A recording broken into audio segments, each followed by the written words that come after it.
पीताम्बरा दरुणबिम्बफलाधरोष्ठा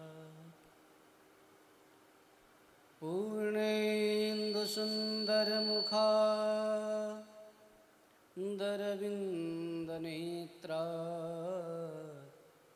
कृष्णात् परं किमपि तत्त्वमहं न जाने।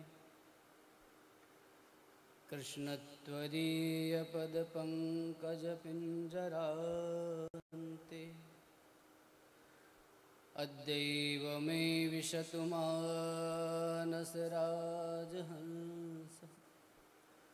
प्राणप्रयाणशमये कफवातपित्ते कण्ठावरोधनविधौ स्मरणं कुतस्ते।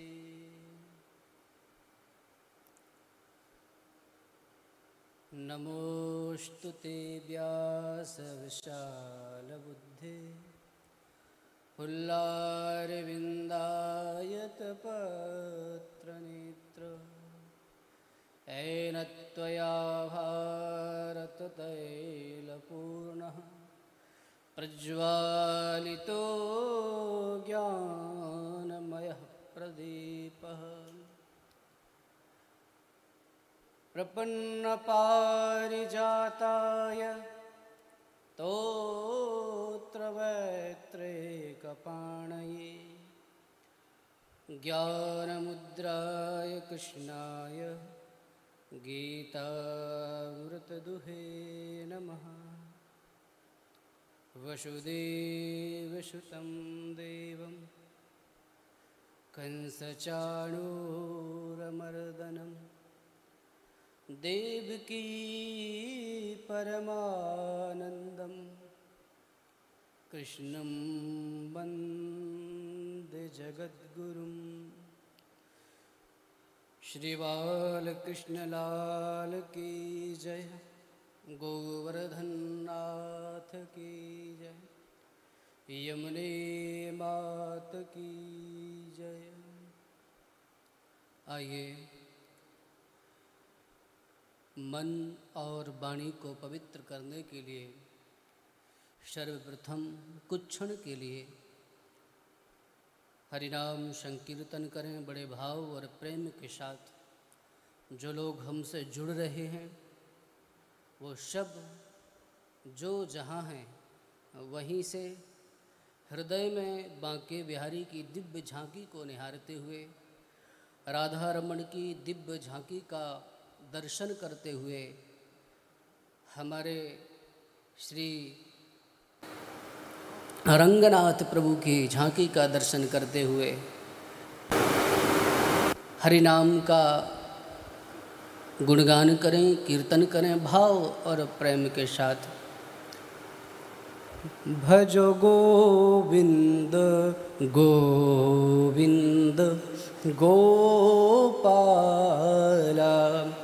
भजो गोविंद गोविंद गोपाला, भजो गोविंद गोविंद गोपाला, भजो गोविंद गोविंद गोपाला, भजो गोविंद गोविंद गोपाला, भजो गोविंद गोविंद गोपाला, भजो गोविंद गोविंद गोपाला, भजो गोविंद गोविंद गोपाला। मेरा मुरली मनोहर नंदलाला, मेरा मीरा मुरली मनोहर नंद लाला, भजो गोविंद गोविंद गोपाला। श्री बालकृष्ण लाल की जय, गोवर्धन नाथ की जय। श्री राधे। प्रिय प्रभु प्रेमियों, सादर जय श्री कृष्ण, जय श्री राधे। बड़ी ही प्रसन्नता है कि परमात्मा ने यह शुभ प्रेरणा हमें की कि हम उनकी जो वाणी है उसका आश्रय लेकर के कुछ उनके गुणानुवाद गा सकें। जैसा कि आप सबको विदित है, हम 3 दिन तक गीता का आस्वादन करने वाले हैं, इस गीता ज्ञान गंगा में गोता लगाने वाले हैं।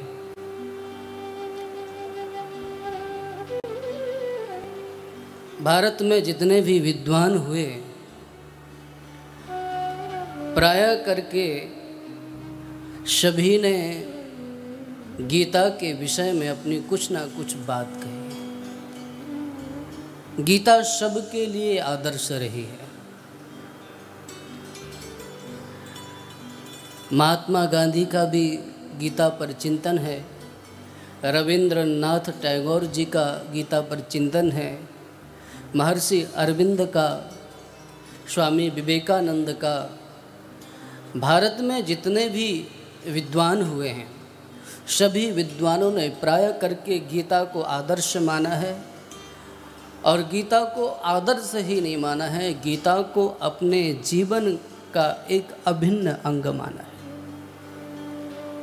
सभी विद्वानों का एक मत है ये कि चाहे कोई व्यक्ति कुछ भी करता हो, गीता सबके लिए उपयोगी है।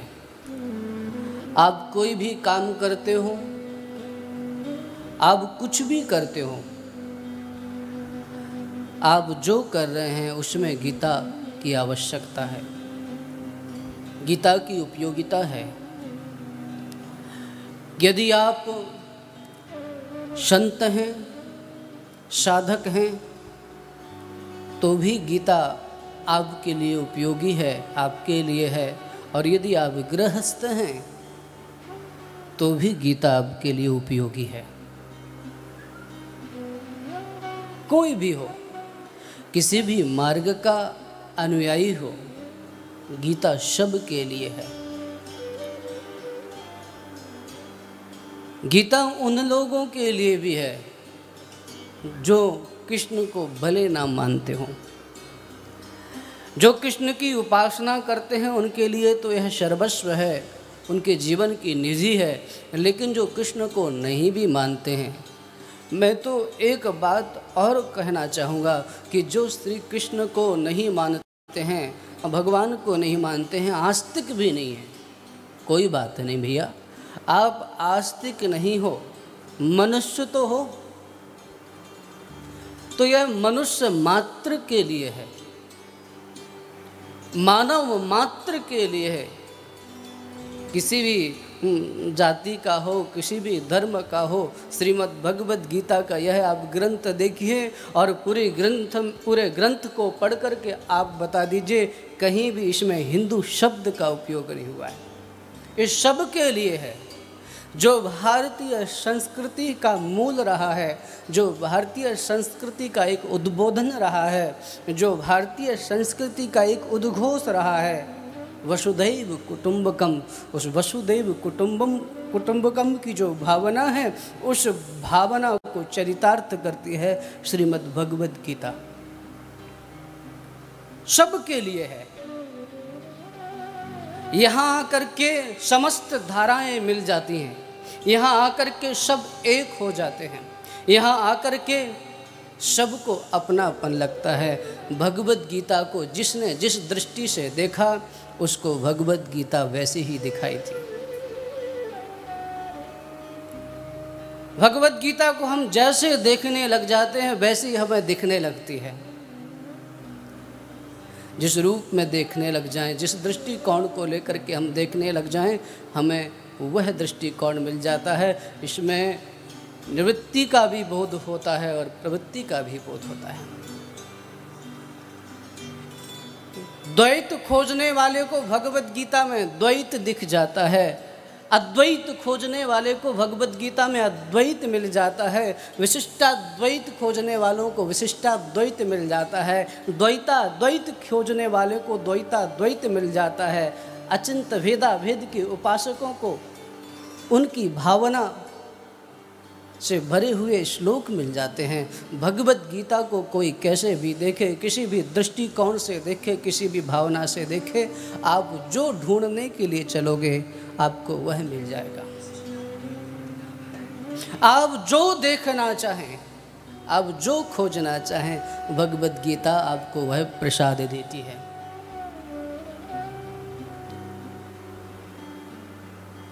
भगवत गीता का यह प्रथम सत्र है। तो थोड़ी सी मेरे मन में भावना है कि आज हम भगवत गीता के महात्म्य के विषय में चर्चा करें। भगवत गीता का महात्म्य हम समझें ताकि भगवत गीता के प्रति हमारी उदात्त भावना बने, भगवत गीता के प्रति हम भाव से भरे। भगवत गीता के महात्म्य के विषय में एक बहुत अच्छी बात कही गई है।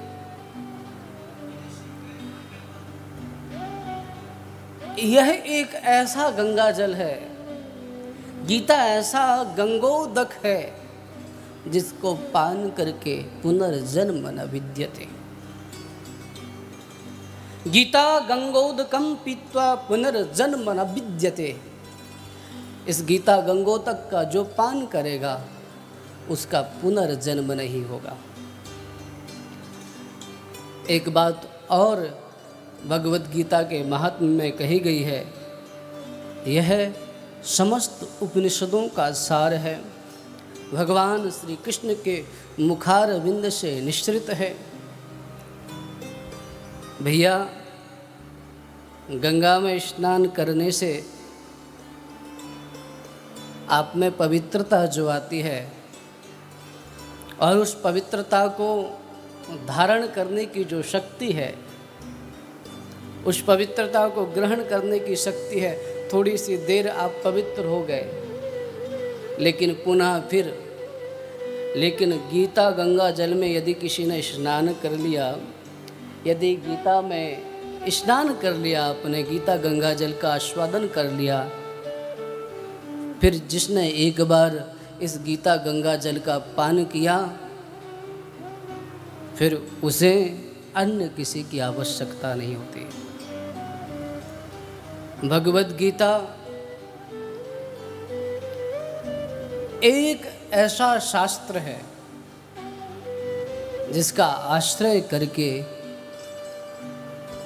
व्यक्ति जो बहुत कुछ नहीं पढ़ सकता है, बहुत कुछ शास्त्रों को नहीं जान पाया है, भैया कोई बात नहीं, आप ये छोटा सा जो लघु कलेबर भगवान का यह भगवत गीता का ग्रंथ है, इसका आश्रय ले लीजिए और इसका आश्रय लेकर के चलिए, आपको वह सब प्राप्त हो जाएगा। वेदों की जो गूढ़ वाणी है वो इसमें भरी हुई है, वेदों का जो रहस्य है वह इसमें भरा हुआ है, उपनिषदों का जो रहस्य है वह इसमें भरा हुआ है। वेद उपनिषद सब का सार भगवत गीता में समाहित है। अतः यदि आप वेद न पढ़ सकें, उपनिषद न पढ़ सकें, तो महाभारत के मध्य में महामुनि वेदव्यास जी के द्वारा जो इस सप्तसती का गुम्फन किया गया है, उसका आश्रय ले लीजिए, उसकी शरण ग्रहण कर लीजिए। मुझे लगता है आपको वेदों का जो भावार्थ है, जो वेदों का भी जो प्रतिपाद्य विषय है, वह आपको ज्ञात हो जाएगा। गीता पढ़ने के लिए और समझने के लिए और उसको जीवन में उतारने के लिए एक बात की आवश्यकता है। बहुत समय पहले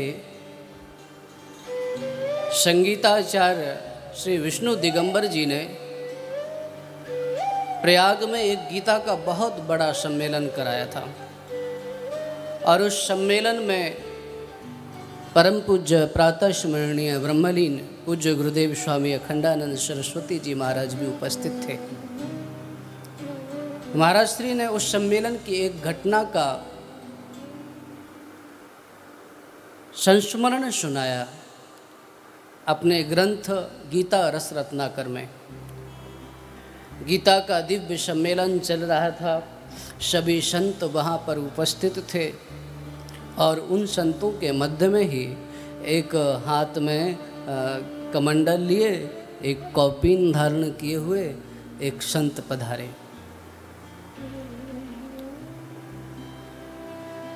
संत ने आकर के कहा, भैया ये क्या हो रहा है?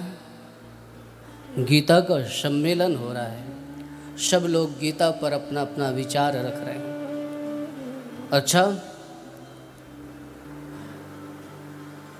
तो सबने अपने विचार रख दिए हैं? हाँ महाराज, सभी अपनी अपनी बात कह चुके हैं। यदि आपको भी इस विषय में कुछ कहना है तो आप सादर आमंत्रित हैं, आइए मंच पर। वो कौपीन धारण करने वाले संत उस मंच पर आए और आकर के एक बात कही। भगवद गीता दो मित्रों की चर्चा है। भगवद गीता क्या है? दो मित्रों की चर्चा है। अर्थात यदि भगवद गीता को समझना है तो सबसे पहले भगवान श्री कृष्ण से मित्रता करनी पड़ेगी। भगवान श्री कृष्ण में यदि हमारा प्रेम नहीं है तो भगवद गीता कैसे पढ़ पाएंगे, कैसे समझ पाएंगे? जिस व्यक्ति से आपका प्रेम नहीं होता है उससे बात करने में आनंद आता है क्या? बोलिए। जिससे आपका प्रेम होगा उससे चर्चा करने में एक आनंद आएगा, रस होगा आपको, और उसके साथ आपका समय कब व्यतीत हो जाएगा आपको पता नहीं लगेगा। और जिससे प्रेम न हो वो मिल जाए और बहुत प्रयास करे कि आप उसके साथ संवाद कर लें, बात कर लें। बहुत प्रयास भी करेगा वो, अरे सुनिए, बैठिए, थोड़ी देर चर्चा करते हैं, पर हमेशा आपके प्राण व्याकुल होते रहेंगे कि इस आदमी से कब छुटकारा मिले, मुझे कैसे छुटकारा मिले और मैं यहाँ से भागूं। तो जहाँ स्नेह नहीं है, प्रेम नहीं है, वहाँ संवाद नहीं हो सकता है। संवाद होता है जहाँ प्रेम होता है। तो श्री कृष्ण और अर्जुन का यह संवाद है। यदि श्री कृष्ण से मित्रता नहीं होगी तो भगवद गीता समझ में नहीं आएगी। श्री कृष्ण से यदि प्रेम नहीं होगा, श्री कृष्ण से यदि नेह नहीं होगा, तो भगवद गीता आप पढ़ तो लोगे, ऐसे पलट लोगे, पर भगवद गीता का जो भावार्थ है वह नहीं समझ में आएगा। तो पहली शर्त है, उन संत ने कहा कि यदि भगवद गीता समझना चाहते हो तो पहली शर्त है भैया श्री कृष्ण से मित्रता करो, एक शर्त। और दूसरी शर्त है कि भगवद गीता कृष्ण से प्रेम हो गया। अब दूसरा जो सोपान है, दूसरी शर्त है कि भगवद गीता का नित्य पाठ प्रारंभ करो। आप सोचेंगे कि पाठ करने से क्या होगा? अरे आपको प्रत्यक्ष रूप से उसका कोई प्रभाव न दिखाई दे, लेकिन एक वैज्ञानिक शोध में, एक अनुसंधान में ये पता लगा है कि जब हम जिस देवता की स्तुति करते हैं, जिस देवता के मंत्र का जाप करते हैं, उस देवता की आकृति बनने लग जाती है। तो जब आप इसका पाठ प्रारंभ करेंगे तो पहले तो आपको वैसे ही लगेगा जैसे गणित के विषय में लगता है। प्रथम बार आप गणित का कोई पाठ हो और उसको आप सीखने के लिए विद्यालय में जाएं तो लगता है कि इससे कब मुक्ति मिलेगी। या फिर आप जब व्याकरण पढ़ते हैं तो प्रारंभ में व्याकरण पढ़ने में बच्चों को बड़ी कठिनाई होती है। संस्कृत व्याकरण में तो विशेष रूप से जब गुरुजन आते हैं और कहते हैं चलो शुरू करो, अयुण ऋक एयोंग अयो 6 बरट, तो उनको वो जो पाणिनीय व्याकरण के जो 14 सूत्र हैं, जो भगवान शिव की डमरू से निकले हैं, नित्यावसाने नटराज राजौ ननाद धक्काम नव पंचबारम उद्धर्तु कामा शनकादि सिद्धानि तद विमर्शे शिवसूत्र जालम। तो जब गुरुजन व्याकरण पढ़ाते हैं तो बड़ी बेचैनी होती है, अरे कैसे पढ़ पाएंगे। संज्ञा प्रकरण पूरा होते होते और फिर जब संधि समास की ओर यात्रा करते हैं और शब्दों का जब अर्थ ग्रहण होने लगता है, उसके बाद व्याकरण की उपयोगिता समझ में आती है। तो प्रथम बार यदि आप भगवत गीता का पाठ करेंगे तो आपको लगेगा कि इसमें पढ़ने जैसा हमें कुछ समझ में नहीं आ रहा है, कुछ नहीं समझ में आएगा। पहले पाठ में आपको कुछ और लगेगा, दूसरे पाठ में कुछ और लगेगा। जब आप निरंतर श्रीमद् भगवत गीता का पाठ करते रहेंगे तो इसके पाठ करने से इसके अर्थों का ग्रहण आपको होने लगेगा। बहुत सारे लोग मेरे इस सत्संग से जुड़े हुए हैं और वो प्राय एक ही बात हमसे कहते हैं कि महाराज जी जब भी भगवत गीता पढ़ते हैं भगवत गीता का अर्थ समझ में नहीं आता है। मैं उन सब से इस आमुख पटल के मंच के माध्यम से एक बात कह देना चाहता हूँ कि भैया देखो ठीक है, आपको समझ में नहीं आता है, कोई बात नहीं, आप एक काम करिए, भगवत गीता का नित्य पाठ प्रारंभ कर दीजिए। आप जब भगवत गीता का निरंतर पाठ करते रहेंगे तो पाठ करते करते भगवत कृपा से उसका अर्थ आपको प्राप्त होने लगेगा। या तो गुरुजनों की कृपा से ग्रंथों का अर्थ मिलता है या फिर ग्रंथ की उपासना करने से, ग्रंथ की कृपा से ग्रंथ का अर्थ मिलता है। आप निरंतर उसका पाठ करते रहिए, निरंतर अभ्यास करते रहिए, तो स्वाभाविक ये होता है कि जो वास्तविक अर्थ है वो आपके हृदय में उसकी स्फूर्ति होने लगती है। आपको किसी के पास आप जाएंगे भी नहीं तो भी कई बार ऐसा होगा कि आपको उसका अर्थ मिल रहा है। तो ग्रंथ का आश्रय करने से, उसके कई बार पाठ करने से उसका अर्थ मिल जाता है। तो इसका पाठ की निरंतरता बना लीजिए, श्री कृष्ण से मैत्री कर लीजिए, कृष्ण से प्रेम करिए। और एक बात और कहूँगा,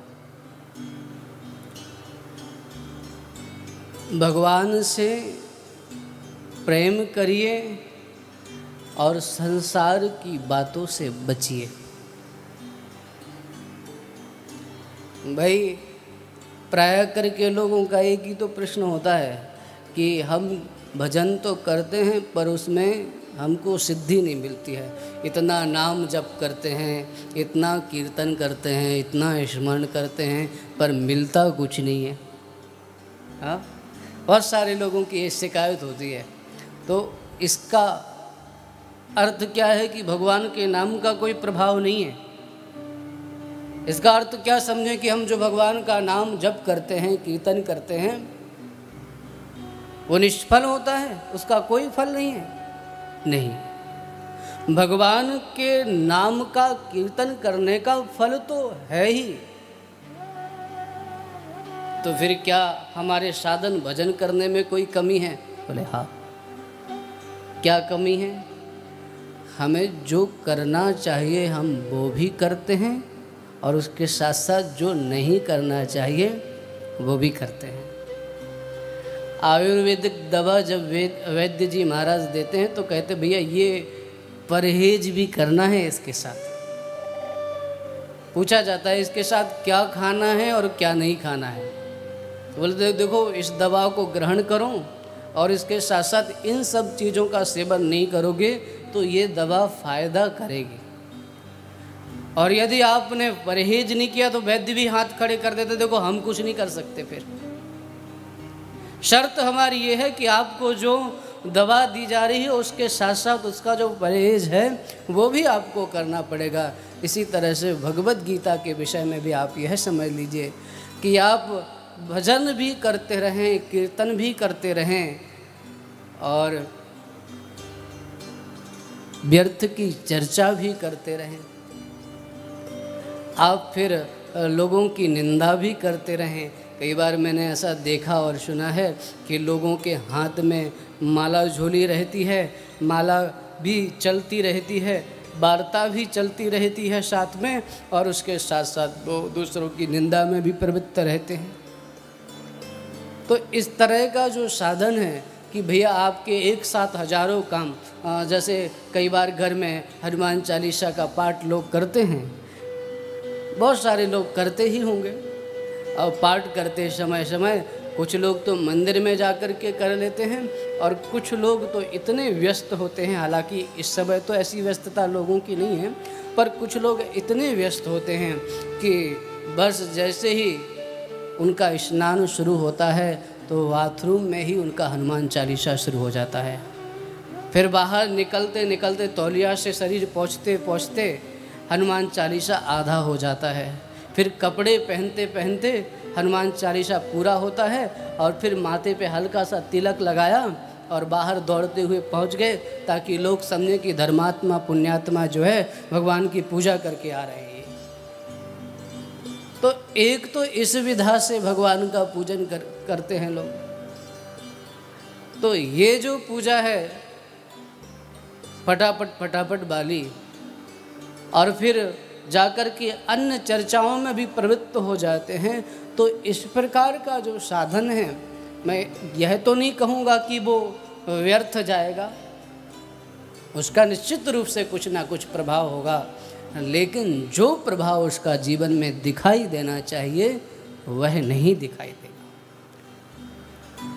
तो 3 साधन ये भगवत गीता के आरंभ करने से पहले मैंने आपको कह दिए। उन संत के संस्मरण के माध्यम से पहला श्री कृष्ण से मैत्री के बिना भगवत गीता समझ में नहीं आएगी।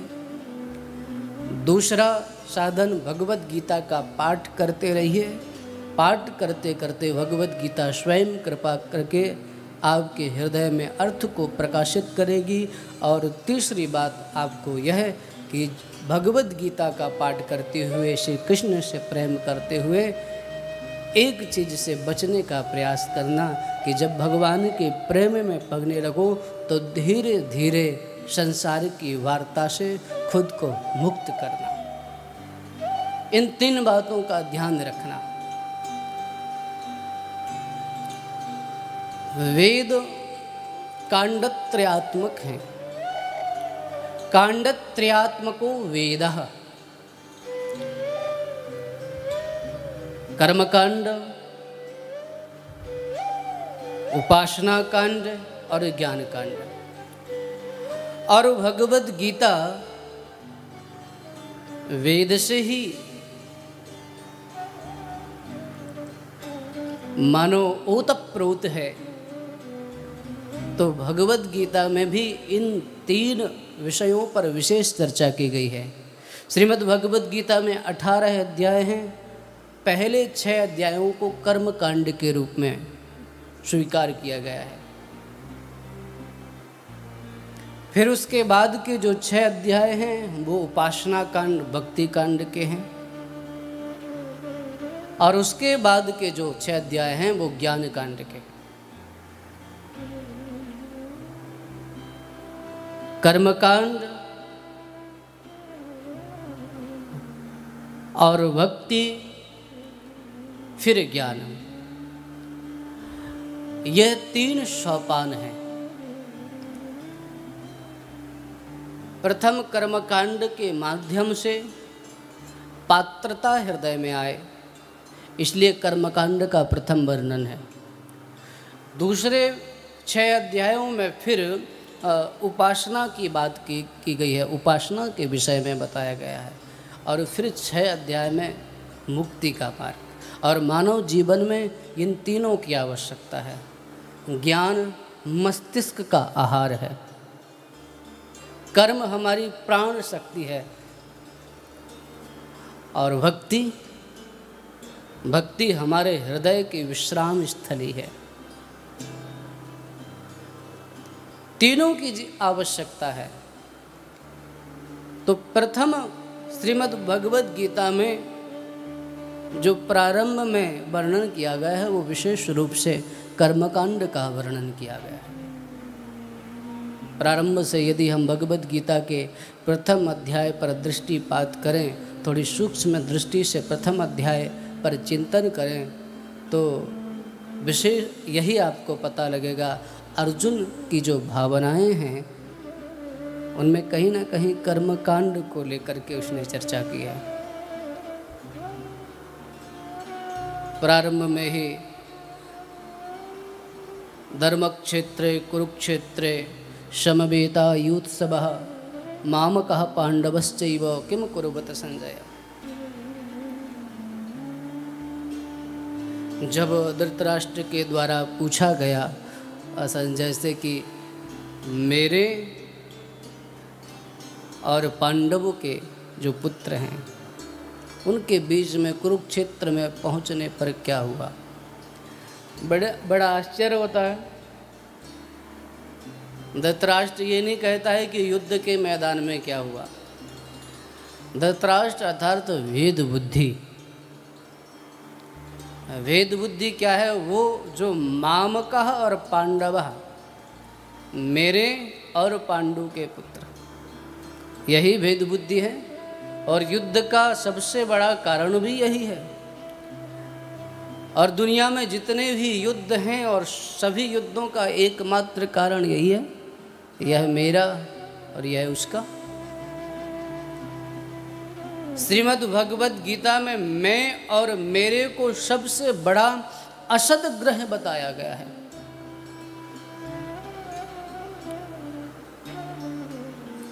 जब प्रहलाद जी महाराज को बुला करके हिरण्यकश्यपु ने पूछा कि बताओ तुमने क्या सीखा है, तो प्रहलाद ने एक बड़ी सुंदर बात कही, पिताजी मैंने तो एक ही बात सीखी है, एक ही बात समझी है, और वो क्या है?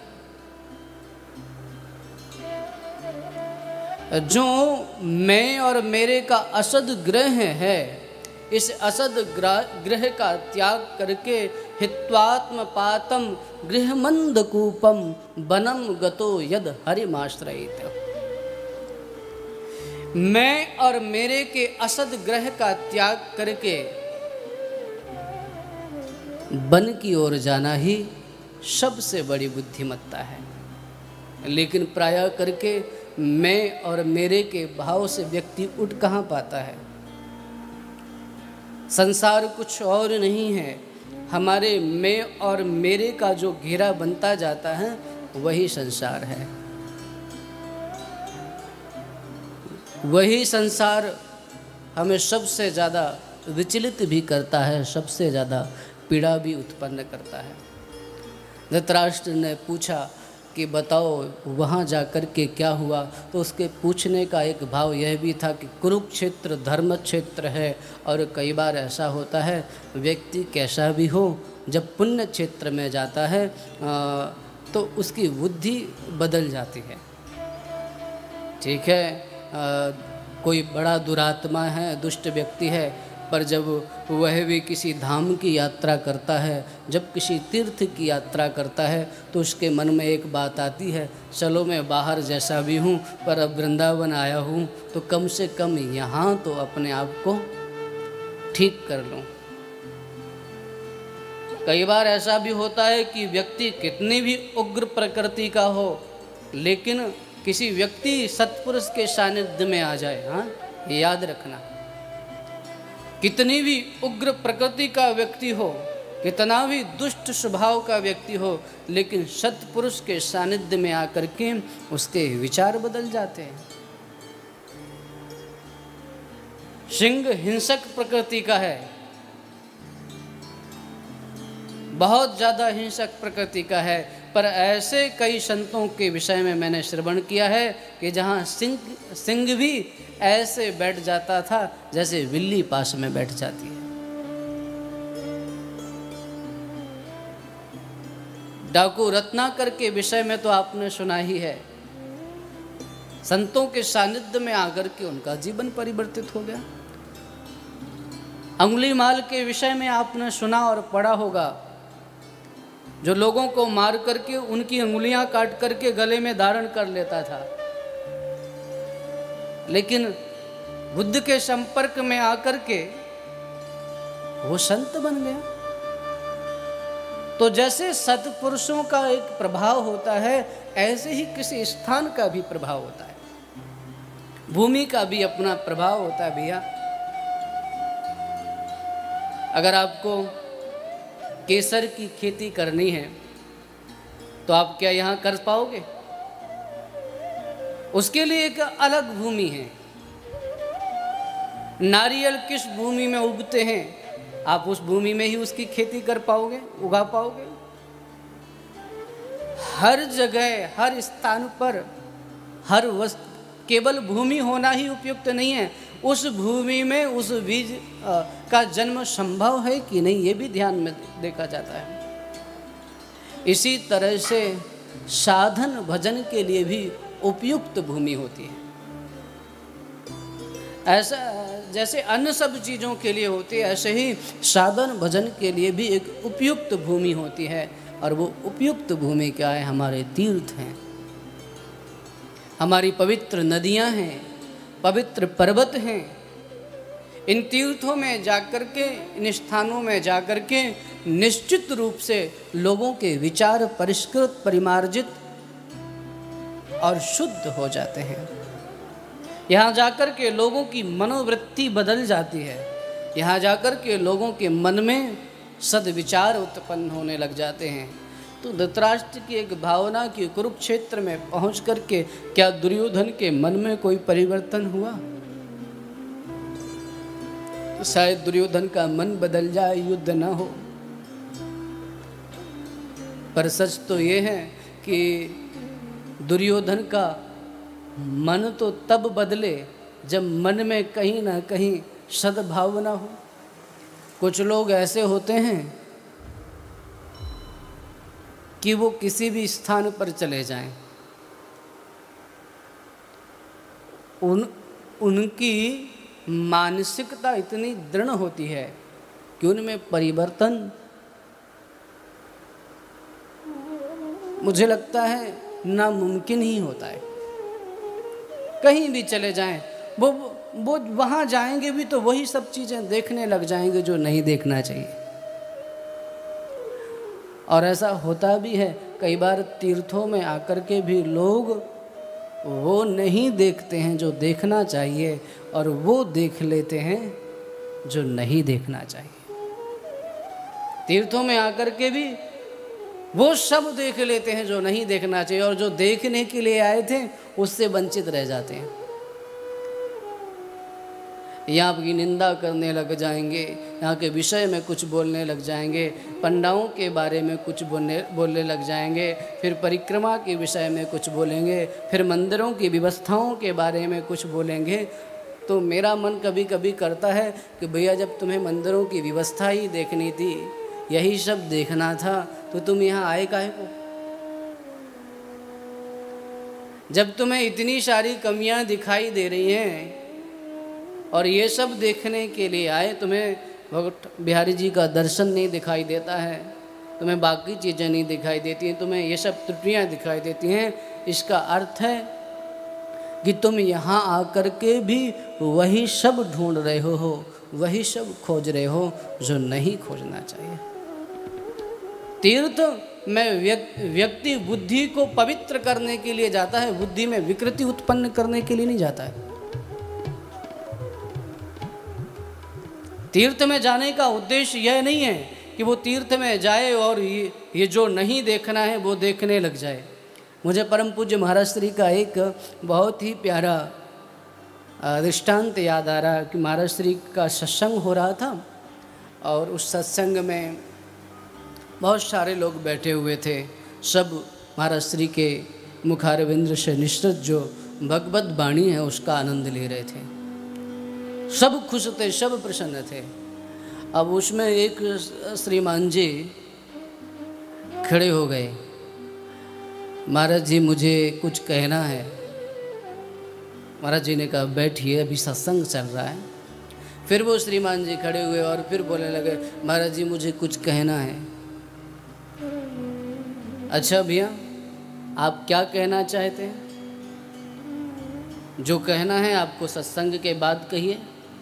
वो उनको फिर बैठा दिया, पर अंत में वो अपने आप को रोक नहीं पाए, अपनी भावना को नियंत्रण नहीं कर पाए और उठ कर के बिना महाराज से कुछ कहे सीधे बोले, महाराज जी आप सत्संग करते हैं और देखो थोड़ा सा आगे जा कर के यहाँ पर एक नाला बह रहा है, उससे लोगों को बहुत परेशानी होती है। महाराज श्री ने उनसे कहा, श्रीमान जी आप यहाँ से जाइए, आप सत्संग में गलती से आ गए। जिसकी बुद्धि सत्संग को छोड़ कर के अभी नाले में लगी है, जिसको सत्संग में भी नाले की याद आ रही है, वो सत्संग का प्राणी नहीं, वहीं का है। अर्थात तीर्थ में आने के बाद भी अगर व्यक्ति की वृत्ति वही बनी रहे, व्यवस्थाओं वाली, यहाँ ऐसा है वहाँ वैसा है, तो सच में उनमें कोई परिवर्तन नहीं होता है। तो इस तरह के व्यक्ति को तो हम दुर्योधन की प्रकृति का माने। वो कुरुक्षेत्र में पहुंच करके भी उसकी प्रवृत्ति में कोई परिवर्तन नहीं है। वह जाता है, सबसे पहले सेना को देखता है, सेना को देखने के बाद फिर आचार्य के पास आता है और उनसे कहता है कि देखो आपके शिष्य ने कितनी बढ़िया सुंदर व्यूह रचना की है। दृष्ट्वा तु पांडवानीकम व्यूढ़ दुर्योधनस्तथा आचार्य मुपसंगम में राजा वचन ब्रवीत। देखो पांडवों की कितनी सेना है। और जब मैं इस बात पे विचार करता हूँ तो मुझे आश्चर्य होता है कि पांडवों के पास सेना कितनी थी? 7 अक्षौणी सेना। 11 अक्षौणी सेना किसके पास थी? कौरवों के पास। दुर्योधन को उसके बाद भी लगता है कि पांडवों के पास बहुत ज्यादा सेना है। अपने पास 11 अक्षौणी सेना है, वो नहीं दिखाई देती है उसको, पांडवों की सेना उसको ज़्यादा लगती है। इसका अर्थ है कि जो अहंकारी व्यक्ति है, जो दुर्योधन की प्रकृति का व्यक्ति है, उसे इस बात का कभी भान नहीं रहता है कि मेरे पास क्या है, मेरे पास क्या है, मैं क्या हूँ। अपनी उपलब्धि उसे उपलब्धि नहीं लगती है, वो हमेशा दूसरे की उपलब्धियों से कुढ़ता रहता है, दूसरे की उपलब्धियों से दुखी होता रहता है। अपना हमेशा उसे कम ही लगता है। नहीं तो विचार करना चाहिए कि 11 अक्षौणी सेना होने के बाद भी आपके मन में तो प्रसन्नता होना चाहिए, अरे 7 अक्षौणी सेना। पर दुर्योधन प्रसन्न नहीं हुआ, उसने कहा मेरे पास तो बहुत कम है। और सच में सबसे ज़्यादा लोग इसलिए दुखी नहीं कि मेरे पास क्या है। हजारों लोग ऐसे आपको मिल जाएंगे, इस प्रकृति के मिल जाएंगे, उनके पास अकूत संपदा है, लेकिन उस संपदा का उनको आनंद इसलिए नहीं है कि उसके पास वाले व्यक्ति के पास उससे ज़्यादा क्यों है या उससे अच्छा कुछ क्यों है। उसको ऐसा लगता है कि दुनिया में अगर सबसे श्रेष्ठ कोई है तो वो है, और उसके पास जो चीज़ें हैं उसका अर्थ है। यदि थोड़ा सा भी किसी और का वैभव दिखता है तो उसको ऐसा लगता है कि इसका ये वैभव जितने जल्दी हो सके नष्ट हो जाए। जिसके हृदय में ऐसी भावना है वो हर व्यक्ति दुर्योधन है, वो हर व्यक्ति दुर्योधन के जैसा है। और अर्जुन को देखिए आप, उसके पास कम है, अल्प है, स्वल्प है, पर स्वल्प में भी शांत है। अधिक वाला अशांत है, स्वल्प वाला शांत है। लोगों की धारणा बिल्कुल उल्टी है। वो सोचते हैं जिनके पास अधिक है वो सुखी हैं, वो शांत हैं। पर यहाँ जो भगवत गीता की जो दृष्टि है, शास्त्रों की जो दृष्टि है, वो ये कहती है कि स्वल्प में शांति है। सामान्यतः लोगों को तो यही प्रतीत होता है, इसलिए संसार का प्रत्येक व्यक्ति अकूत संपदा, वैभव, प्रतिष्ठा, मान, कीर्ति को प्राप्त करने के लिए विभिन्न प्रकार के साधनों का आश्रय लेता है और जीवन पर्यंत नक्शे लेकर के शिक्षक की ताकत लगाता है। उनको बटोरने के लिए धर्म कर्म सबको तिलांजलि दे करके एन कैन प्रकार संपत्ति के अर्जन में ही अपना समय व्यतीत करता रहता है, सबको छोड़ करके। क्योंकि उसकी धारणा ये पुष्ट होती रहती समय समय पर कि यदि धन नहीं तो कुछ नहीं। भगवान का भक्त सोचता है कि भजन नहीं तो कुछ नहीं। संसारी व्यक्ति सोचता है कि धन नहीं तो कुछ नहीं, फिर सम्मान नहीं, फिर पद नहीं, फिर प्रतिष्ठा नहीं, फिर यश नहीं, फिर कीर्ति नहीं, फिर जीवन का कोई अर्थ नहीं। उसको ये प्रतीत होता है, इसलिए अधिक से अधिक उपार्जन में विश्वास रखता है, अधिक से अधिक संग्रह में, कि ज़्यादा से ज़्यादा मैं संग्रह कर सकूं, ज़्यादा से ज़्यादा एकत्रित कर सकूं। पर शास्त्रों की दृष्टि यह है, संतों की दृष्टि यह है, सत्पुरुषों की दृष्टि यह है, अनुभवी भक्तों की दृष्टि यह है कि शांति अधिक में नहीं, संग्रह में नहीं है, शांति त्याग में है। त्यागात् शांतिरनंतरम, शांति स्वल्प में है, अल्प में है। इसलिए अर्जुन के पास कम है, उसके बाद भी वो शांत है। और शांत ही नहीं है, जब उसने भगवान श्री कृष्ण को आदेश दिया, सेनयोरुभयोर मध्ये रथम स्थापय मेच्युत, हे अच्युत उभयो सेनयो मध्ये मे रथम स्थापय। दोनों सेनाओं के मध्य में ले जाकर के मेरा रथ खड़ा कर दो, मैं देखूं तो सही। कैर्मया स योद्धव्य, कौन कौन मुझसे लड़ने के लिए आया, देखूं तो सही। भगवान ने सिर झुका करके कहा, चलो मैं तो आपका सारथी हूँ और सारथी का कर्तव्य है जैसा आदेश मिले वैसा करना। दोनों सेनाओं के मध्य में भगवान श्री कृष्ण ने ले जाकर के रथ खड़ा कर दिया। कहा, देखो अर्जुन, ये सब हैं। और वहाँ अर्जुन ने देखा कोई शाला है, संबंधी है, पितामह है, मातुलेय है, सब उनके संबंधी वहाँ पर युद्ध करने के लिए खड़े हुए हैं। उनको देख करके अर्जुन के मन में मोह हुआ, व्यामोह हुआ, शोक हुआ। भगवान श्री कृष्ण से अर्जुन ने अपनी इतनी बातें कह दी, देखो युद्ध होगा और उस युद्ध में बहुत सारी स्त्रियां विधवा हो जाएंगी। वो विधवा स्त्रियां यदि कुपंथ पर चली गईं, उन्होंने यदि अपने धर्म का त्याग कर दिया तो वर्ण संकरता फैल जाएगी। वर्ण संकरता फैल जाने से कुल धर्म नष्ट हो जाएगा। कुल धर्म नष्ट होने से श्राद्ध और पिंडदान की जो क्रिया है वो खत्म हो जाएगी। और जब श्राद्ध पिंडदान का ये जो क्रम है वह खत्म हो जाएगा तो पितरों का पतन हो जाएगा। ये कर्मकांड की बात है। आजकल प्राय लोग कहते हैं कि श्राद्ध तर्पण आदि की आवश्यकता नहीं है।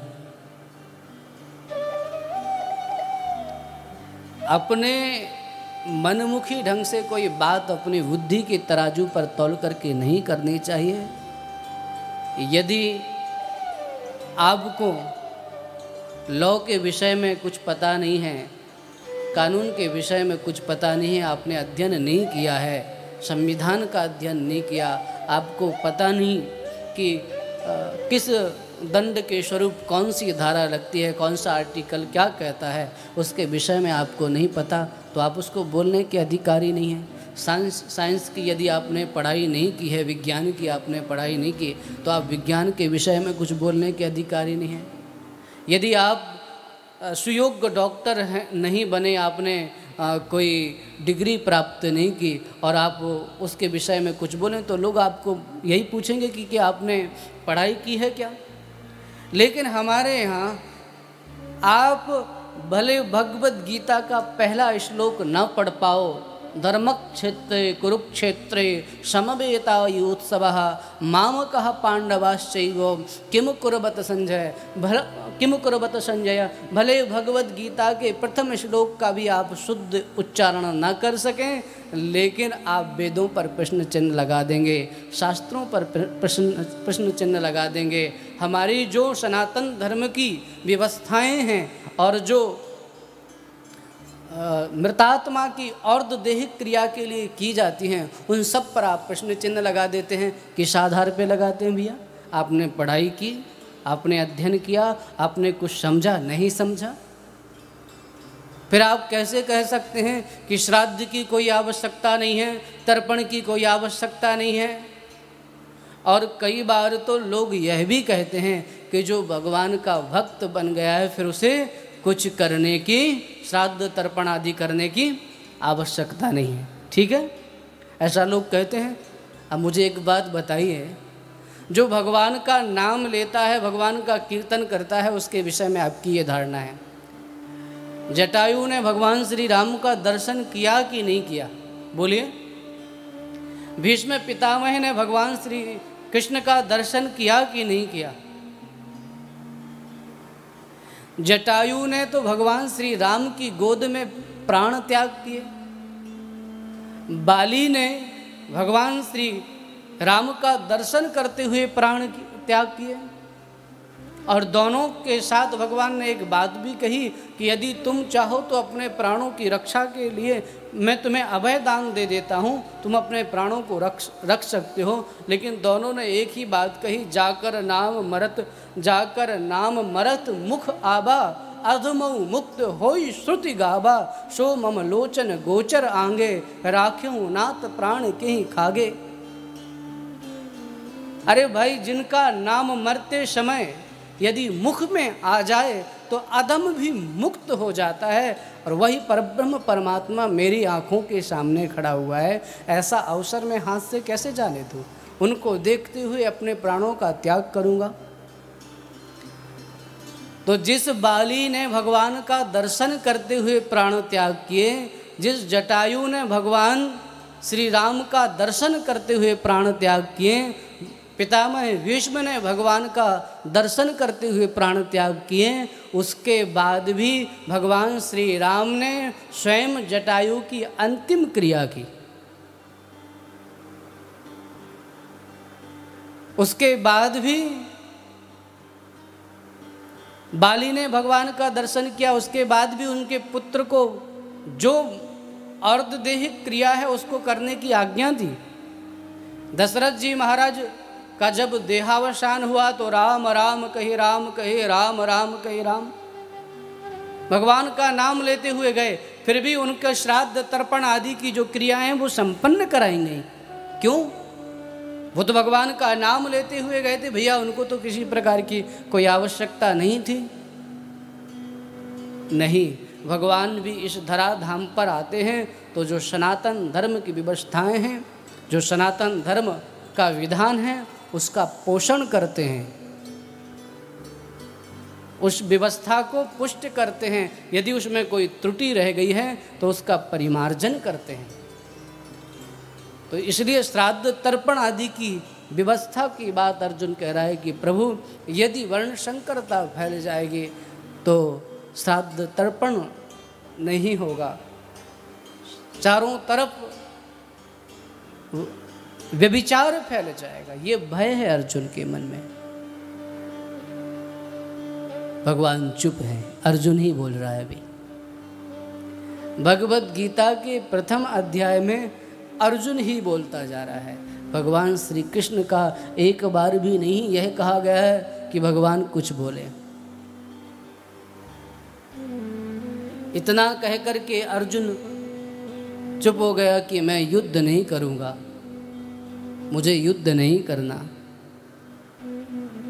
पर इसी का नाम गुरु है, इसी का नाम परमात्मा है।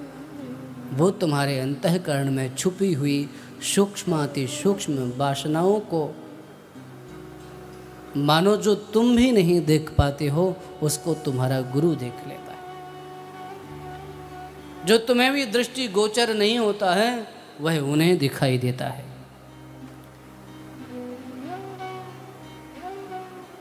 अर्जुन ने स्पष्ट कह दिया कि मैं युद्ध नहीं करूंगा, मैं भिक्षा मांग लूंगा, पर युद्ध नहीं करूंगा। मुझे भिक्षा मांगना पसंद है, पर युद्ध करना ठीक नहीं। मैं सन्यासी बन जाऊंगा, भिक्षा लेकर के आऊंगा, पर युद्ध नहीं करूंगा। क्या सच में अर्जुन सन्यासी बन जाएगा तो उसका कल्याण होगा? अर्जुन यदि सन्यासी भी बन जाएगा तो भी उसका जो क्षत्रिय स्वभाव है उसको युद्ध के लिए विवश करेगा। भगवान इस सत्य के तथ्य से भली भांति परिचित हैं। वो जानते हैं कि अर्जुन जो भी बातें कर रहा है उन बातों का कोई अर्थ नहीं है। यदि आज अर्जुन ने युद्ध नहीं किया तो बलात् इसकी प्रकृति कुछ दिन बाद फिर उसको युद्ध करने के लिए विवश करेगी। जब द्रौपदी के समक्ष जाएगा, द्रौपदी पूछेगी कि तुमने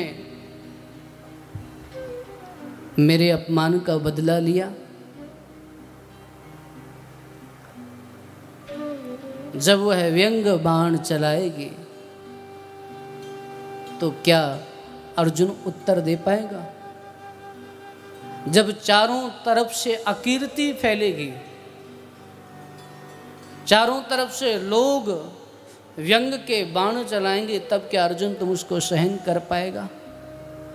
कर पाएगा? नहीं कर पाएगा।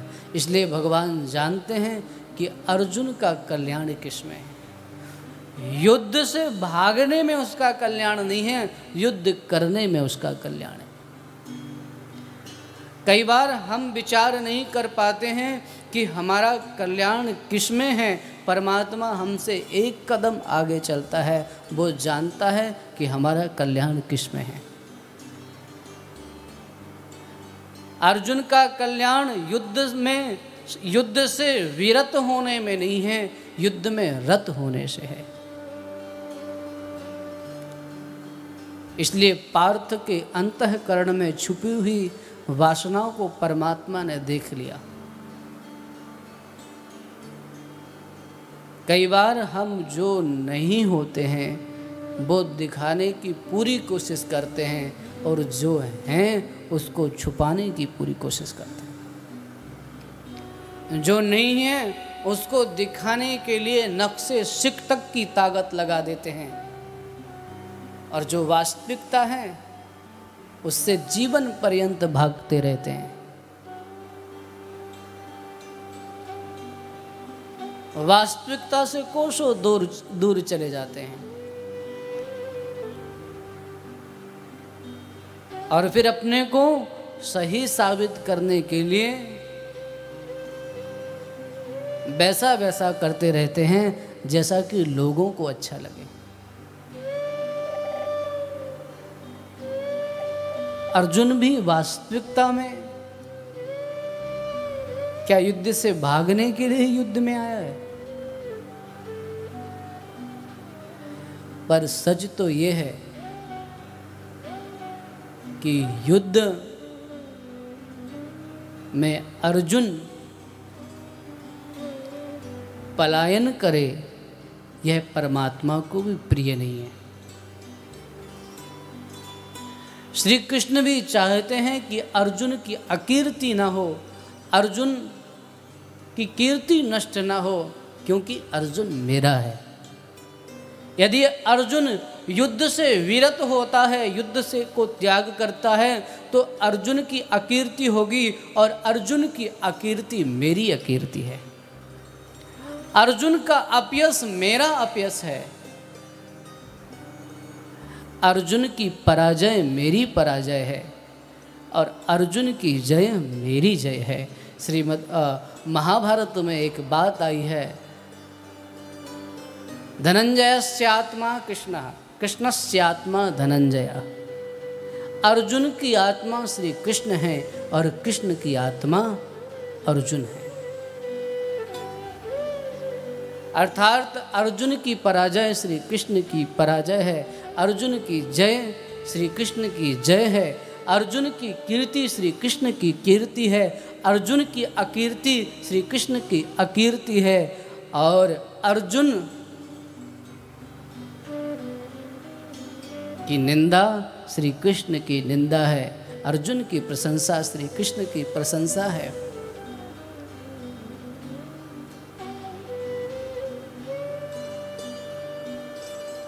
अब यदि अर्जुन की पराजय होती है, अर्जुन की अकीर्ति होती है, तो भगवान के मन में यही भाव होगा कि भक्त की पराजय वस्तुतः भगवान की पराजय होती है, जैसे सेवक की पराजय वस्तुतः स्वामी की पराजय होती है। लेकिन भगवान का वाक्य क्या है कि जो मेरा हो गया है, जिसने मुझे अपना सब कुछ समर्पित कर दिया है, उसकी मैं पराजय नहीं होने देता हूं।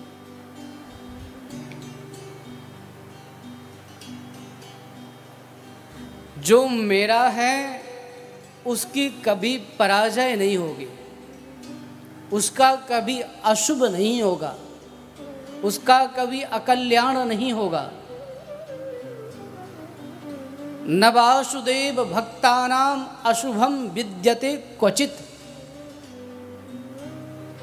जो भगवान वासुदेव का भक्त है, जो भगवान वासुदेव का उपासक है, वो कभी अशुभता को प्राप्त नहीं हो सकता है, उसके जीवन में कभी अशुभ और अकल्याण नहीं हो सकता है। उसके जीवन में सदैव जय होती है। तम नमस्यन्ति भूतानि, लोग उसको नतमस्तक होते हैं, उसको प्रणाम करते हैं। नते यान्ति पराभवम, जो एक बार उनका शरणापन्न हो गया, उनका शरणागत हो गया, फिर उसकी अकीर्ति नहीं होती है, उसका अपयश नहीं होता है, उसका पराभव नहीं होता है। तो ये तीन बातें यदि आप अपने जीवन में चाहते हो कि आपकी अकीर्ति ना हो, भगवान की कीर्ति का जो आश्रय लेते हैं, भगवान के गुणानुवाद का जो आश्रय लेते हैं, उनकी कभी अकीर्ति नहीं होती है।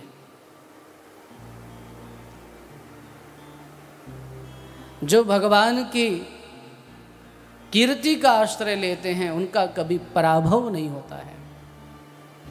अर्थात यदि आप चाहते हैं कि आपका कभी पराभव ना हो, तो आप भगवान की कीर्ति का गान करें। यदि आप जब चाहते हो कि कभी आपका अपयश ना हो, बहुत से लोगों को लगता है ना कि उनकी प्रतिष्ठा दांव पे लगी है, उनको लगता है कि अब हमारी प्रतिष्ठा का क्या होगा, हमारा क्या होगा। अरे यही जो भी व्यक्ति ऐसा सोचता है कि अब हमारा क्या होगा, वो सब अर्जुन के जैसे हैं। उन सब में ये भावना है कि वो सब अर्जुन के सदृश हैं और अपने आप को अर्जुन मान करके श्री कृष्ण के समक्ष, जैसे अर्जुन ने अपने हृदय की बात रख दी थी, वैसे ही प्यारे आप अपने हृदय की बात भगवान श्री कृष्ण के सामने रख दीजिए। आपकी प्रतिष्ठा को कोई आँच नहीं आएगी, आपकी कोई भी कीर्ति कलंकित नहीं होगी, आपका जीवन में कभी कोई पराभव नहीं होगा। अर्जुन ने मना कर दिया कि मैं युद्ध नहीं करूँगा, न युष्य इति गोविंद उक्त्वा तूष्णीम बभूवः, मैं युद्ध नहीं करूँगा ऐसा कह करके चुप हो गया। आश्चर्य की बात है, जब भगवद गीता को पढ़ते हैं तो मन में प्रसन्नता भी होती है, आश्चर्य भी होता है कि कहाँ तो अर्जुन कह रहा है कि मैं आपका शिष्य हूँ। कार्पण्य दोषोपहत स्वभावः पृच्छामि त्वां धर्म सम्मूढचेतः यच्छ्रेयः स्यान्निश्चितं ब्रूहि तन्मे शिष्यस्तेऽहं साधि मां त्वां प्रपन्नम्।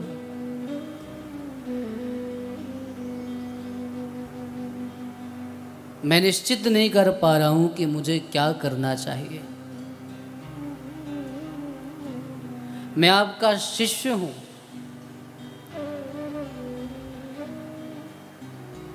अहम ते शिष्यः, मैं आपका शिष्य हूं। मुझे बताइए कि मुझे क्या करना चाहिए, क्या नहीं करना चाहिए, मेरे लिए क्या श्रेय है, मेरे लिए क्या शुभ है, उस शुभ का संदेश आप मुझे दीजिए।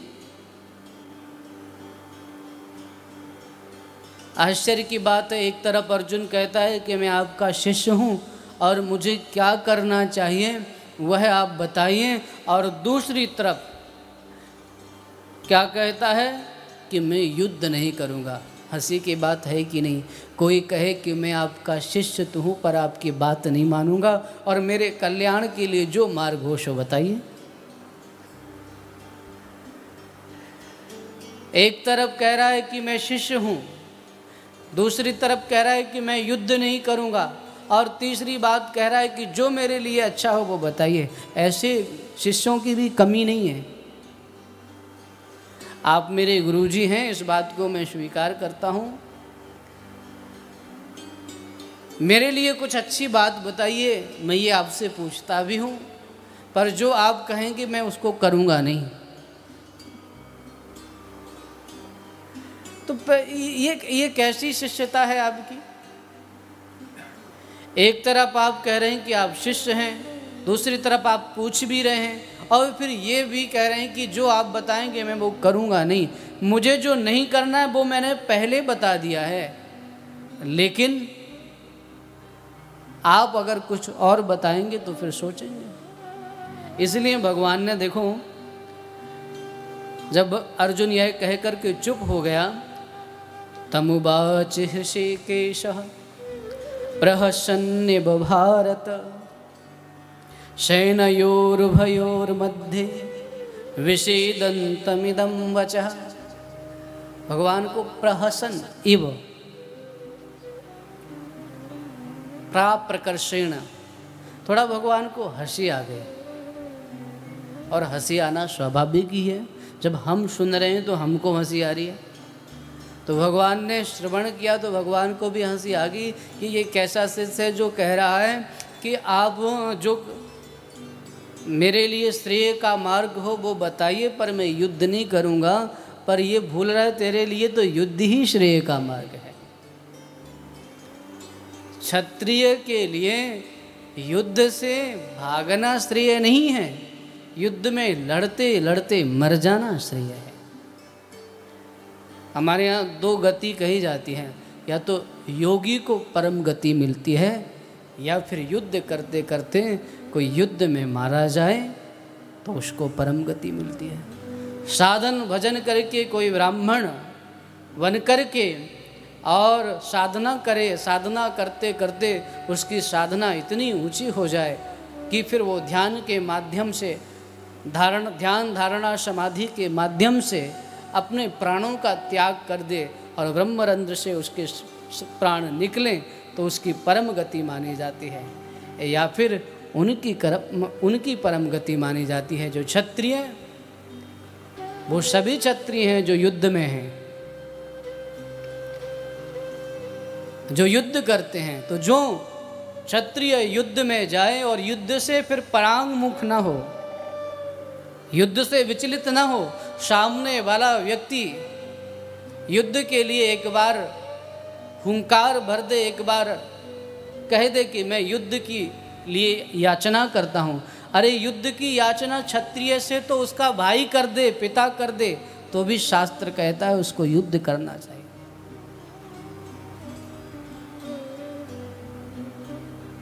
आपको पता है जरासंध के विषय में, जरासंध का एक नियम था कि सुबह के समय जो भी उनसे भिक्षा मांगने के लिए जो आएगा उसको भिक्षा मिलेगी। तो भगवान श्री कृष्ण और पांडव सब मिलकर के गए और जाकर के कहा कि हमको भिक्षा दीजिए। तो जरासंध ने इनको देख कर के कहा कि ये इतने हट्टे खट्टे ब्राह्मण ये कहाँ से आए हैं? इनको देख कर के तो नहीं लगता है कि ये ब्राह्मण हैं, पहचानने में तो ये ऐसे लग रहे हैं कि कोई क्षत्रिय हैं, ये बलिष्ठ दिखाई दे रहे हैं।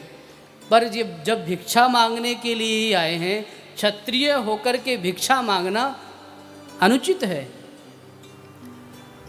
किसी ब्राह्मण के लिए तो ये विधान है कि किसी स्थिति विशेष में वो यह ग्रहण कर सकता है किसी के अन्न को, पर कोई क्षत्रिय भिक्षा मांगने लग जाए ये शास्त्र के विपरीत है, उसको मरना प्रिय है। इसलिए भरत जी महाराज ने कहा है, भीख मांग त्यागहु निज धर्मु। भीख मांगना धर्म का त्याग करना है, अर्थात तो कोई क्षत्रिय होकर के यदि भिक्षा मांगता है तो वो अपने धर्म का हनन करता है, धर्म का त्याग करता है। जरासंध ने कहा तुम देखने में तो क्षत्रिय लग रहे हो, पर जब अपना धर्म त्याग करके ही आए हो, भिक्षुक बन करके आए हो, ब्राह्मण के वेश में आए हो, तो तुम जो मांग रहे हो वो तुमको मिलेगा। मांगो क्या चाहिए? बोले युद्ध की भिक्षा चाहिए हमको। जरासंध ने कहा कि तुमने युद्ध भी भिक्षा में मांगा है तो तुमको युद्ध ही मिलेगा। और फिर युद्ध किया, युद्ध से विचलित नहीं हुआ। जो सच्चा क्षत्रिय है वो युद्ध से विचलित ना हो, उसमें ही उसका कल्याण है। युद्ध में लड़ते लड़ते मरना, जो भी व्यक्ति युद्ध में अपने प्राणों का उत्सर्ग करता है, प्राणों का त्याग करता है, उसको परम गति मिलती है। तो दो मुक्ति के ऐसे मार्ग हैं ये, या तो योग साधना के द्वारा या फिर अपनी मातृभूमि की रक्षा के लिए, अपनी राष्ट्र की रक्षा के लिए जो अपने प्राणों का त्याग कर देते हैं उनको परम गति मिलती है। तो अर्जुन का श्रेय युद्ध से भागने में नहीं है, युद्ध करने में है। लेकिन अर्जुन की व्यवस्था ये है कि वो स्पष्ट रूप से कहता है कि प्रभु मैं युद्ध नहीं करूँगा और आपका शिष्य हूँ, फिर आप जो बताएं वह करने के लिए मैं तैयार हूँ। अर्जुन की बात को सुनकर के भगवान श्री कृष्ण ने उसको डांटते हुए कहा। भगवान श्री कृष्ण प्राय करके मधुर बोलते हैं, लेकिन पहले अर्जुन की अज्ञानता पर भगवान हंसे और उसके बाद उसको फिर फटकार भी लगाई। क्या फटकार लगाई? अशोच्यानन्वशोचस्त्वं प्रज्ञावादाश्च भाससे गताशून गताशुश्च नानुशोचन्ति पंडिताः। अर्जुन, जो शोक करने योग्य हैं पंडित लोग उनके लिए भी शोक नहीं करते हैं। अशोच्यानन्वशोचस्त्वं प्रज्ञावादाश्च भाससे, तो अपने आप को बहुत बड़ा बुद्धिमान मानता है। पंडित कौन है? पंडित की परिभाषा क्या है? भगवत गीता में पंडित किसे कहा गया है? केवल घंटी बजाने वाला पंडित नहीं है, केवल मंदिर में आरती पूजा करने वाला भी पंडित नहीं है। भगवत गीता से सीखिए कि पंडित की परिभाषा क्या है, पंडित कहते किसे हैं? जो चले गए हैं, जिन्होंने प्राण त्याग कर दिए हैं, उनके लिए भी वो शोक नहीं करता है, जो हैं उनकी चिंता नहीं करता है। दोनों के विषय में जो चिंता नहीं करता है, जिनके प्राण चले गए हैं और जिनके प्राण नहीं गए हैं, दोनों के लिए भी उनके चित्त में कोई चिंता नहीं होती है। वह तो यह मान करके जीवित रहते हैं, यह मान करके प्रसन्न रहते हैं कि जिसमें देह में जिस प्रकार से परिवर्तन होता है, देह की स्थिति होती है, पहले कौमार, फिर यौवन, फिर जरा, पहले कुमारावस्था, फिर यौवन अवस्था और फिर जरा अवस्था आती है। तथा देहांतर प्राप्तिर धीरस तत्र न मुह्यति। जिस प्रकार से देह में कुमार अवस्था आती है, यौवन अवस्था आती है, फिर वृद्धावस्था आती है, उसी तरह से देहांतर अर्थात एक देह का त्याग करके दूसरे देह में जाना। जब इस सत्य को व्यक्ति जान जाता है कि मृत्यु क्या है, वस्त्र बदलना, मृत्यु क्या है, वस्त्र बदलना है। भगवत गीता का ये सिद्धांत है कि जिस प्रकार से जीर्ण शीर्ण वस्त्र का त्याग करके आप नवीन वस्त्र को धारण करते हैं, इसी प्रकार से जीवात्मा जीर्ण शीर्ण देह का त्याग करके एक नए शरीर को धारण करती है।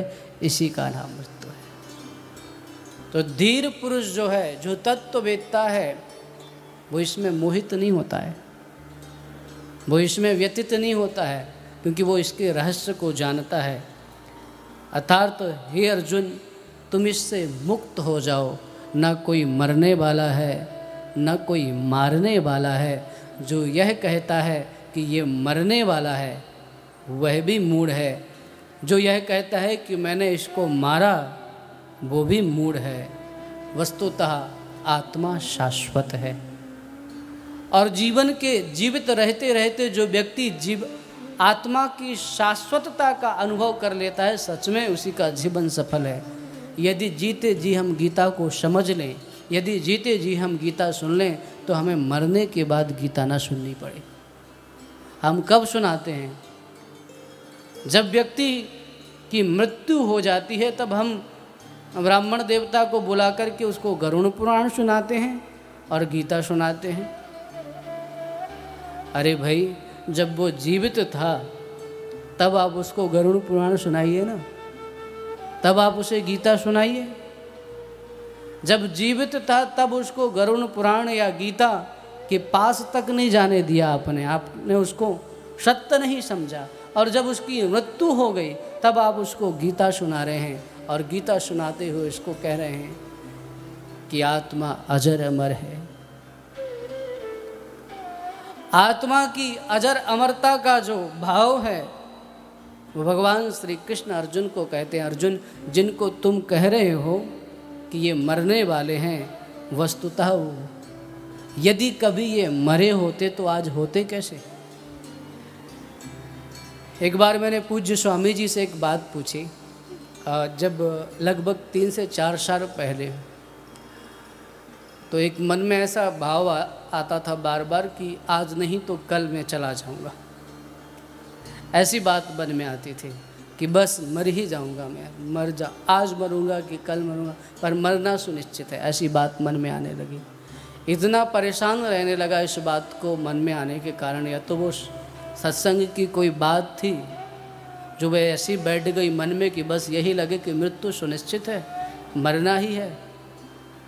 और सब चीज़ों से एक तरह से जो जैसे किसी का मोह भंग होता है, ऐसी स्थिति हो गई। तो मैं स्वामी जी के पास गया और स्वामी जी से बोला, स्वामी जी ऐसा मन में आता है कि मैं मर जाऊंगा, मैं मर जाऊंगा, मैं मर जाऊंगा। स्वामी जी ने मुस्कुराते हुए कहा कि यदि तुम कभी मरे होते तो आज होते क्या? यदि तुम कभी मरे होते तो आज होते क्या? अरे भाई, जो मर गया तो फिर मर गया। तुम मरते नहीं हो, इसी का सत्य है कि तुम हो। अगर तुम मर गए होते तो आज होते कैसे? अर्थात तुम मरते नहीं हो, आत्मा अजर अमर है, अविनाशी है, शाश्वत है। आत्मा की अजरता, अमरता और उसकी शाश्वतता का अनुभव करते हुए यह विचार करो कि आत्मा को नैनम चिद्धन्ति शास्त्राणि, नैनम दहति पावकः, न चैनम क्लेदयन्त्यापो, न शोष्यति मारुतः। आत्मा को न शस्त्र काट सकते हैं, न इसको आग जला सकती है, न जल गला सकता है और न वायु सुखा सकती है। अर्थात देह बदलता है और देह का बदलना वस्त्र के बदलने जैसा है। देह के बदलने से आत्मा नहीं बदलती है। कुछ लोग इस सिद्धांत को मानते हैं और कुछ लोग नहीं मानते हैं। कुछ लोग ऐसा मानते हैं, किसी संप्रदाय में ऐसा है कि हाथी की आत्मा हाथी के जैसी होती है और चींटी की आत्मा चींटी की जैसी होती है। एक संप्रदाय है, नाम नहीं लूँगा, उस संप्रदाय में यही है। और एक संप्रदाय ऐसा मानता है कि जो एक बार मनुष्य बन गया वो मनुष्य ही रहेगा। पर हमारे यहाँ तो ऐसी मान्यता है कि मनुष्य कर्म से देवत्व को प्राप्त कर सकता है। यदि वो अच्छे कर्म करे, साधना करे तो शनै शनै देवता भी बन सकता है। यहाँ तक कि वो अपने शुभ कर्म और साधना के द्वारा इंद्र, ब्रह्मा आदि के पद को भी प्राप्त कर सकता है। और यदि उसके कर्म से वो है च्युत हो तो कीट पतंग आदि योनियों में भी जा सकता है, वो प्रेत आदि भी बन सकता है। हमारे यहाँ परिष्कृत की बात है कि शनै शनै व्यक्ति परिष्कृत भी हो सकता है, वो उच्च पद को भी प्राप्त कर सकता है और निम्न कर्म करके वो अधोगति को भी प्राप्त हो सकता है। भगवान श्री कृष्ण ने अर्जुन को यह दिव्य उपदेश दिया, अर्जुन को आत्मा की शाश्वतता के बारे में बताया। गीता तो क्या अपने आप में एक अद्भुत ग्रंथ है और इतना विशाल है कि जिस दृष्टि से इसको देखो ये वैसा ही दिखने लग जाता है, वैसा ही दिखाई देने लगता है। गीता के विषय में जितना कहा जाए उतना कम है।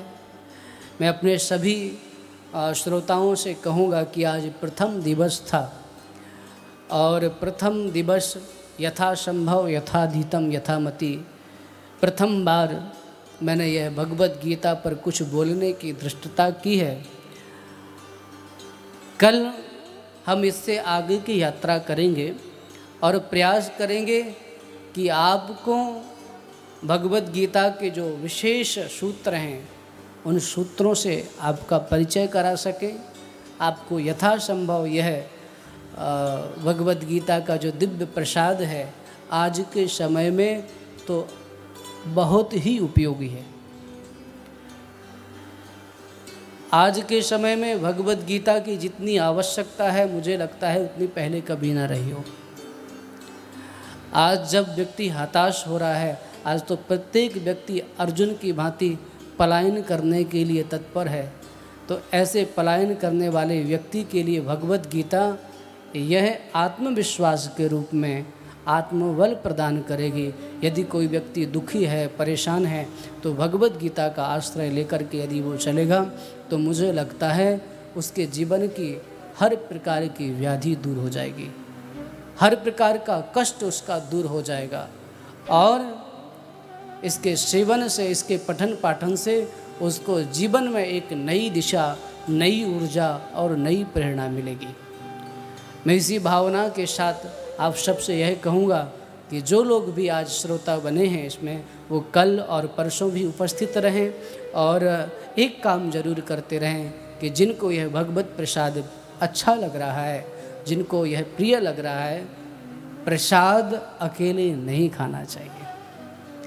प्रसाद बांट कर के खाने से उसका आनंद 4 गुना बढ़ जाता है। अतः आप यह भगवत गीता का दिव्य प्रसाद आप भी पाइए, अपने आसपास के लोगों को बांटिए, अपने पड़ोसियों को दीजिए और आपने अपने सुहृद जो भी हैं उन सभी को इस प्रसाद को वितरित कीजिए। भगवद गीता का प्रसाद जिन जिन लोगों तक पहुँचेगा निश्चित रूप से उनके जीवन में भगवान की कृपा का उनको अनुभव होगा। और आप विविध प्रकार की चीज़ें तो लोगों तक पहुंचाते ही रहते हैं, शेयर करते रहते हैं। यदि कोई अनुचित कर दे तो उस बात को आप 1000 लोगों तक पहुंचाते हैं। किसी अनुचित विचार को आप लाखों लोगों तक पहुंचा देते हैं। और यदि कोई शुभ विचार है तो उसमें फिर कंजूसी करने की क्या आवश्यकता है। अर्थात आप जैसे पता नहीं कैसे कैसे चुटकुले लोग शेयर करते हैं, कैसी कैसी बातें शेयर करते हैं। अरे भाई, ऐसी उल्टी सीधी बातें शेयर करते हो आप, तो यह भगवान की वाणी है, इसको शेयर करिए, इसको जन जन तक पहुंचाइए। और मैं तो कहता हूँ इस समय में सहज और सरल पुण्य प्राप्त करने का ये साधन है, जिसको कह सकते हैं हम न कि हर लगे न फिटकरी और रंग चोखा हो जाए। इसमें आपका कुछ नहीं लगना है, बस ये जो 2 उंगलियां दिन भर जो आपकी घूमती रहती हैं, इनका सदुपयोग करना है और सदुपयोग करके लोगों तक भेजना है। तो आप सब निश्चित रूप से भेजेंगे। कथा को विश्राम देने से पूर्व आइए कुछ क्षण के लिए हम भगवान नाम कीर्तन कर लें, भाव और प्रेम के साथ। एक बार कीर्तन करेंगे मिल करके, फिर इसके बाद आज के सत्र को हम विराम देंगे।